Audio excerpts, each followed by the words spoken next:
Yalan ile gerçeğin hikayesi. Yalan ile gerçek bir gün buluşurlar. Yalan o an doğru bir şey söyler ve bugün hava çok güzel der. Gerçek şüpheyle yaklaşır biraz. Etrafına bir bakınır, sonra başını kaldırıp gökyüzüne bakar. Evet, gerçekten de hava güzeldir. Sonra bir kuyunun önüne gelene kadar birlikte sohbet ederler. Çok iyi vakit geçirirler. Kuyunun başına geldiklerinde yalan bir kez daha doğruyu söyler. Su çok güzel. Birlikte yıkanalım mı der. Gerçek bir kez daha şüpheci bir şekilde suya dokunur. Evet, su çok güzeldir. Soyunur ve birlikte yüzmeye başlarlar.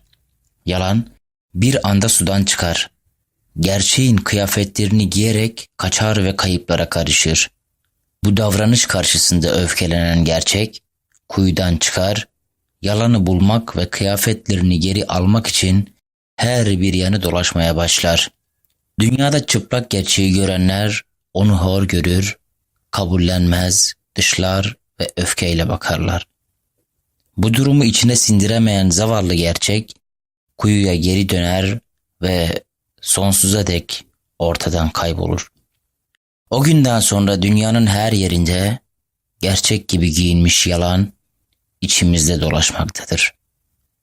Dışlanan, kabul edilmeyen, hor görülen çıplak gerçek ise hala çıplak ve saklandığı kuyunun derinliklerinde yaşamaktadır.